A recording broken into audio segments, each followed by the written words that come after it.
E aí, galerinha do YouTube, tudo bem com vocês? Bom, como prometido, eu vou trazer uma aula sobre Photoshop. Mas antes da gente interagir diretamente com o Photoshop, eu vou pedir para você se inscrever no canal, dar o seu like e ativar as notificações. Assim o YouTube vai entender que você está gostando do nosso conteúdo e eu posso dar continuidade ao meu projeto, certo? Vamos aprender um pouquinho sobre o Photoshop. Bom, o Photoshop ele é um programa para criação de mídias. Ou seja, ele é um editor de imagem, certo? Você tanto pode criar quanto modificar, né? Mas sem muita enrolação, vamos ao que interessa, que é a mão na massa, que é isso que vocês querem. Bom, para começar, eu vou falar sobre os parâmetros de iniciar um trabalho no Photoshop. Na maioria das vezes, você vai clicar aqui em Arquivo, Novo Arquivo, certo? Vai abrir essa aba. Poxa, mas tem muita informação nessa aba. Tem muita informação. Vou trazer um pouco do meu conhecimento para vocês nesse momento. Então vamos lá. Aqui em cima nessa barra, que é essa caixa de ferramentas, você tem os arquivos salvos, certo? Você tem modelos para fotos, impressões, arte e ilustração, modelos para web, dispositivos móveis e filmes e vídeos, certo? São alguns tipos de modelos e parâmetros, vocês podem aqui, ó, 1920 por 1080, vocês têm algumas pré-definições para trabalhar a imagem. Do nosso lado direito, nós temos os detalhes da pré-definição, ou seja, o nome do arquivo, onde você deseja já salvá-lo inicialmente, onde você já deseja alocá-lo, né? E nós temos alguns parâmetros. Um desses parâmetros é a largura. A largura é aquela mensuração que nós temos da esquerda para a direita ou da direita para a esquerda, ou seja, é o tamanho na parte horizontal, certo? No nosso horizonte, a visão do nosso horizonte. No caso, a altura é o parâmetro que nós temos em cima e embaixo, ou seja, a nossa altura, é a nossa vertical, né? E do nosso lado direito nós temos algumas orientações de quadro, nós temos a vertical e a horizontal. Você percebeu que os números mudaram lá, ó? A altura 1920 por 1080 de largura, vertical, viu? Mudou, largura aumentou e a altura diminuiu. Aqui nós temos a orientação por centímetro ou por pixel. No nosso caso, a gente vai trabalhar mais com pixel. Depois eu explico o porquê. Mas dentro dessa camada aqui, desse ponto, nós temos pixels, polegadas, centímetros, milímetros, pontos e paicas. Resolução. Aqui que a mágica acontece. O que acontece nesse ponto?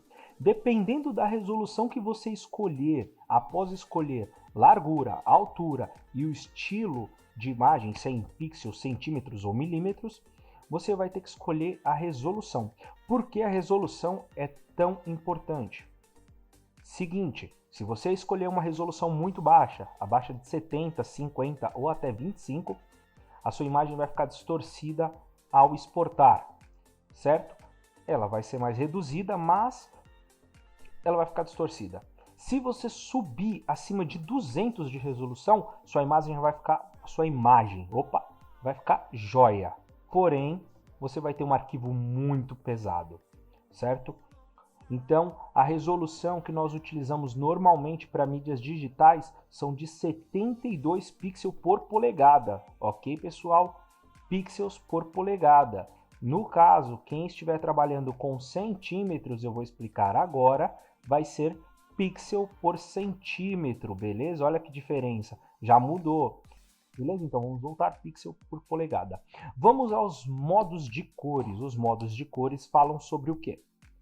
Estilos de colorações e para tipos diferentes de projetos. Um bom exemplo, o RGB Color, no caso cores RGB, eles são mais utilizados para produtos digitais, certo? Eles não servem para impressão, até mesmo porque as máquinas que fazem essas impressões, ela tem parâmetros totalmente diferentes. Eu vou explicar agora quais são.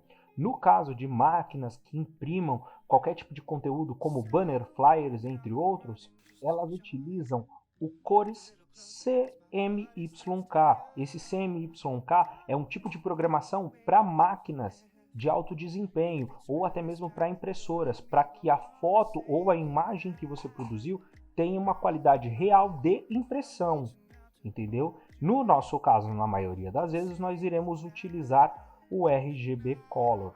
E aqui, o conteúdo do plano de fundo, nós temos a cor preta, a cor do fundo, que é esse meio cinzento, então você não vai entender nada porque vai estar tudo cinza. E nós temos o branco, na maioria das vezes a gente usa o branco, ou transparente. Transparente eu não uso muito, porque na maioria das vezes quando a gente precisa transformar uma imagem transparente, a gente cria uma nova camada, mas isso eu vou explicar em outro macete. Esse é o primeiro ponto e agora vamos dar início ao nosso trabalho. Como eu disse, vamos começar com um produto para o Instagram, certo? Como a gente vai trabalhar com mídias digitais, quando você cria um produto ou uma imagem, né, para o Instagram, você tem um padrão. E esse padrão determina para a maioria das outras mídias, lógico, para publicações. Publicações, a gente está falando de feeds de notícias, ou seja, aqueles quadradinhos com as imagens bem bonitinhas que aparecem nas mídias sociais.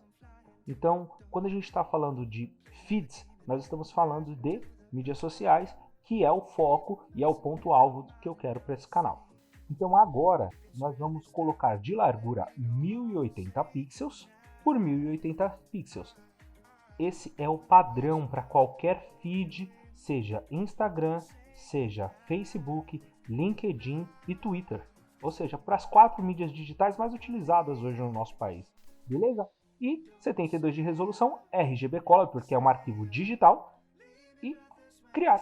Pronto, galera. Criamos o nosso primeiro quadrado branco. Essa finalização de aula é só a primeira aula de muitas outras. Eu ainda vou falar sobre todas essas ferramentas que tem aqui e tudo isso aqui que tem. Eu vou trazer todas as informações para vocês. Ou seja, se liga no canal e não esquece, inscreve, deixa o like, ativa as notificações e compartilha com o maior número de pessoas que vocês conhecerem. Um beijo, um abraço e tchau!